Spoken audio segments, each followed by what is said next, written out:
guys, and today I wanted to talk to you guys a little bit about basically loss of nutrient-rich water in your aquaponic systems. I know a lot of you aquaponic people out there and hydro people out there, you get these times where everything's just running smooth, and then all of a sudden you get a leak somewhere, right? And you just don't know where it is. And sometimes you do know where it is, but you just haven't done anything about it, and you haven't set up any kind of prevention to make sure that if this pipe starts spraying water this way, this is what you're going to do about it. So basically, I want to walk with you guys through a situation that I had today. Not super crazy or anything like that, but it could have been. And then kind of walk with you guys through basically what I've been thinking about doing in my aquaponic system, and then also things that I've observed, like in terms of nutrient-rich water and root growth towards the water, so you can actually guide the root growth. And then, you know, just ways to prevent leakage. Some I haven't figured out yet, some I have, so I expect you guys to post comments in the comment section below telling me what an idiot I am on some of these things. And then also, if you're gonna call me an idiot, I'm okay with that, but make sure that you leave me some directions on how to make changes that are actually gonna make my aquaponic system better, and then also help other people that might be watching. So, all right, you guys, let's go ahead and let's check out the system, check out the issue that I had, and see what I could possibly do with it, or possibly do about it. So, all right, later. All right, so seemingly this seems normal, okay? But what ended up happening is I exchanged this out. This is how simple it could start. I ended up changing out that 90 degree right there with a clean elbow because I had just algae growing all over that thing, which kind of prevented it from swirling too much and spouting out like that. Okay, so what ended up happening is as it swirled and stuff, it cleared, and it basically had an air pocket in the middle. I don't know how to explain it, but basically water just started spinning and shooting out. Okay, and so overnight that pretty much drained my system. And here you can see dry, wet. Okay, so all my nutrient-rich water, most of it, over 150 gallons, all went right here. Okay, or probably about 100 gallons, all went there. Maybe more though, probably about 150, I would say, yeah. So, which drained my sump almost entirely. See? Look at the algae line. Okay, so that water was right about there, and it just dropped. So, yeah, that is what happened. And who knew that would happen? No one knew. There's no way to know that, really, you know, that was going to happen. It just was one of those things, you know. So that was one of the ways that water can be drained from your whole system.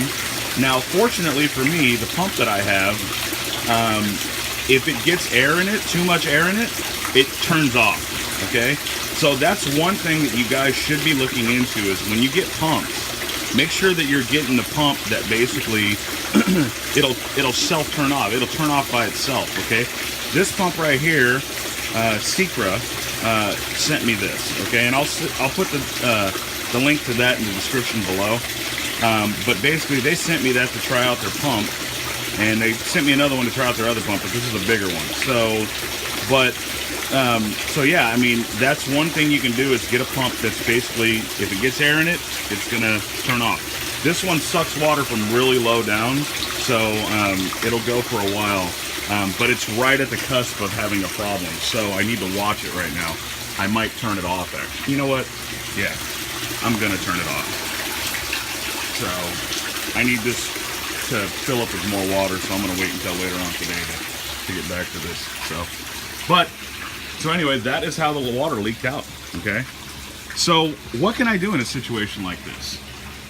To me, what I can do is I could basically turn those upside down.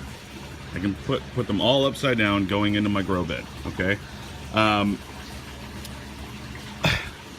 I don't want to do that though, because I want to see the water. I want to see the flow rate. I want to see the flow coming out of that, because I'm used to knowing by the look of these things how the water is flowing and how my bell siphons will be starting up. So what I could do as well is I could put like some sort of ring around it to where, or maybe back here, like behind it, put something around it that's going to kind of block it from spouting out. So like maybe cut a piece of 4-inch PVC and then slot it down, like cut a slot out of it to slot it right down over the pipe back here.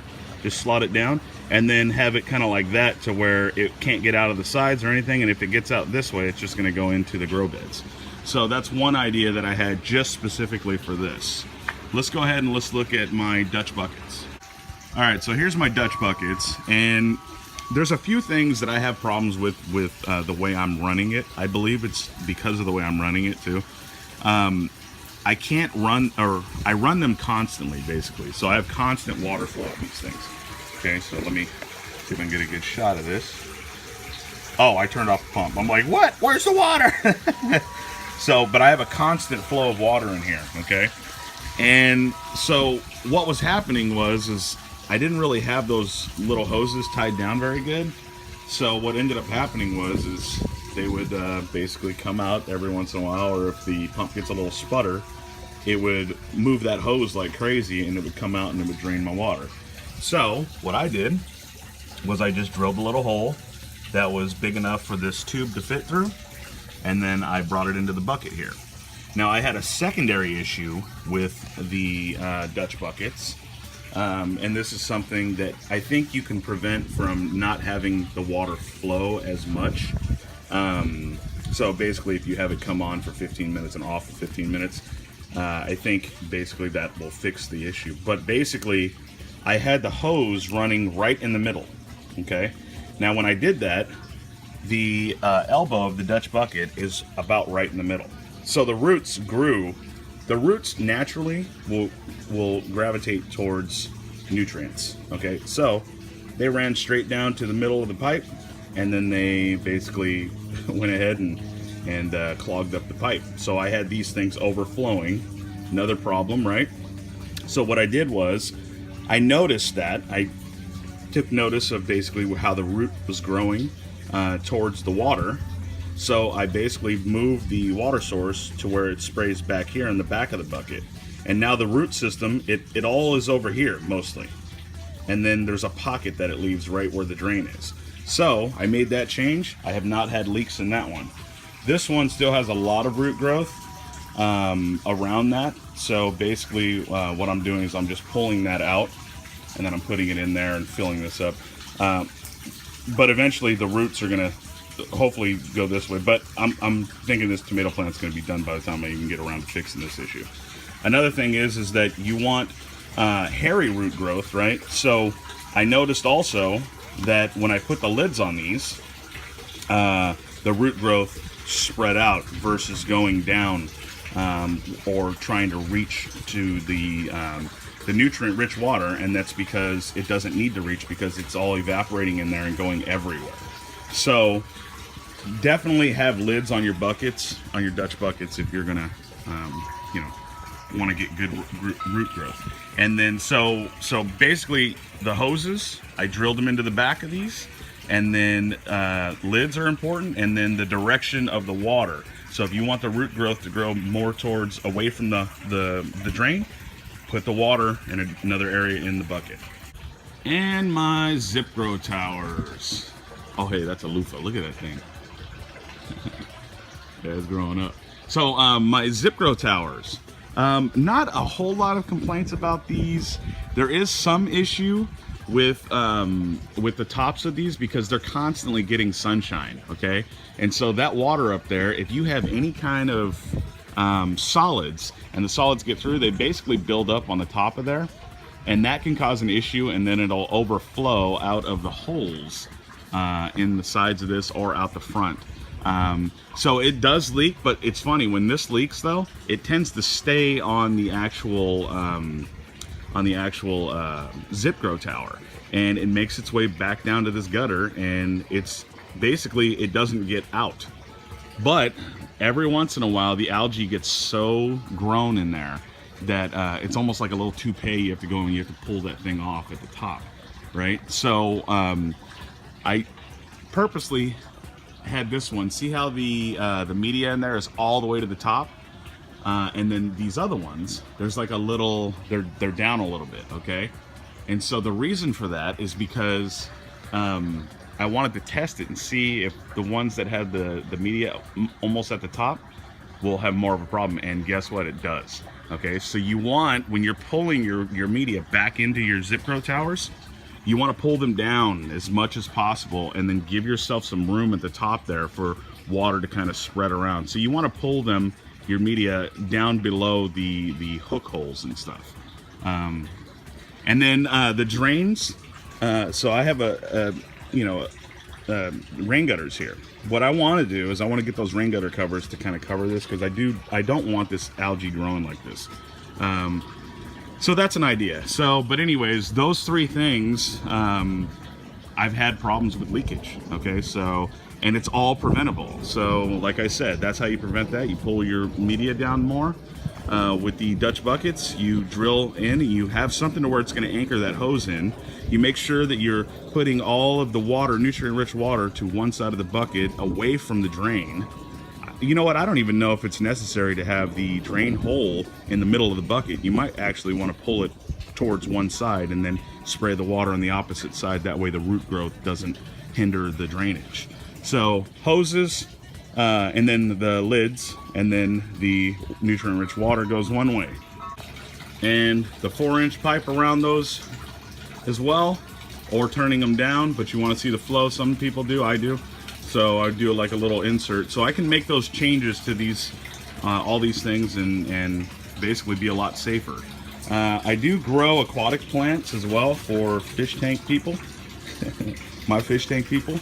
And so with this, I've noticed you don't want the water level so high to where the plants grow up. And when they start growing up, they start to come out a little bit right here. Like, let's say a leaf spreads out a little bit.